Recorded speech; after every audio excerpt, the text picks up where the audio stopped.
tropa. Friendly gauge sa Badok, Ilocos Norte, Philippines. Oh, medyo matagal-tagal na ata sila dito mga sir. Etoy. Ay, ayan, yung puti, mga kalaro natin. So, ang set nito, ECU, throttle body. Ayan, tas naka Gen 1 na pipe. Versus sa atin rin, naka throttle body rin tayo. Pero ito, 38. Tas yung atin, 36 parehas sa pitch bike, yung racing ECU. Pero tuner mga sir. Ayan, GRC tune sa atin. Tapos yung sa kanila, RGS tuning. So, tignan natin kung ano yung kakalabasan ng video nito. Alright, bisa. Ay, tsaka ano pala, naka slims RCB. Tapos yung atin stock mugs na stock gulong.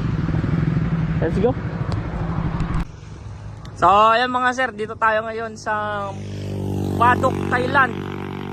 So, may makaka-friendly gauge yung unit natin. So, ang specs ng unit natin ngayon, ECU throttle body.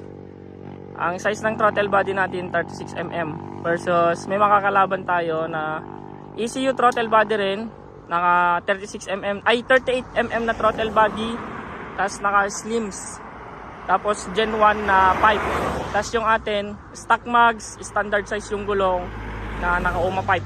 So ang tuner natin JRC tuned, tapos yung tuner ng tropa sa kabila RJS tuning. Tingnan natin kung ano yung kakalabasan ng friendly gauge na to. Parehas pa yung sprocket set, parehas 1439. Let's go.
Alright.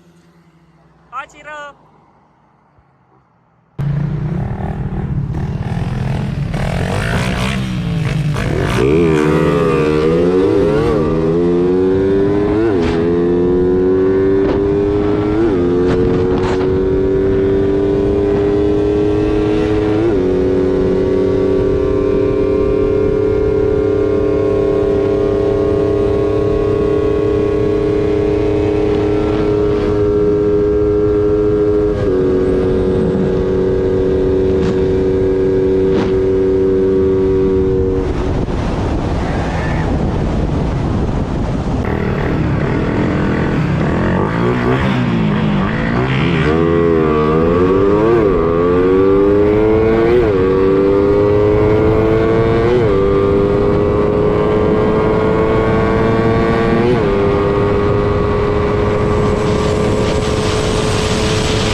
Round 2 mga sir.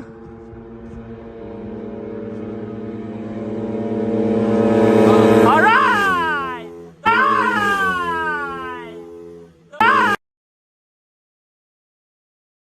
Alright! 2-0. Pari 23 Motor Show sa Nicolas guys. Check MC. Let's go. Let's go. Okay. Nice game, nice game. Ito yung nakalaro natin mga sir. So ang full specs ng dalawang naglaro, yung nakalaban natin ECU pitch bike. Tuned by RJS Tuning mga sir. Tapos naka 38mm na throttle body open. Tapos naka Racing Boy na mags. Gen 1 na canister, big elbow.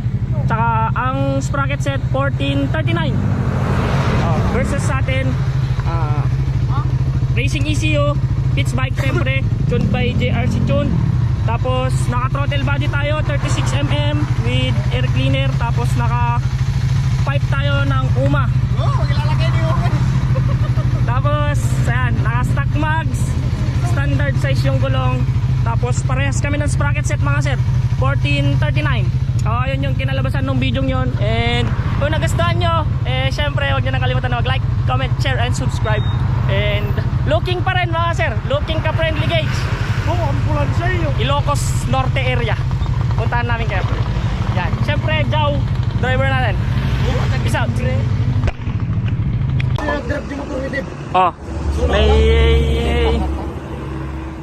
May umabot bang sir? May gusto makipag-gauge ulit. ECU only. Naka open throttle body siya. Tapos naka ang difference lang nung naka-gauge natin kanina ay yung yung throttle body lang, pero naka-open siya. Kaya tignan natin kung sino yung mananalo.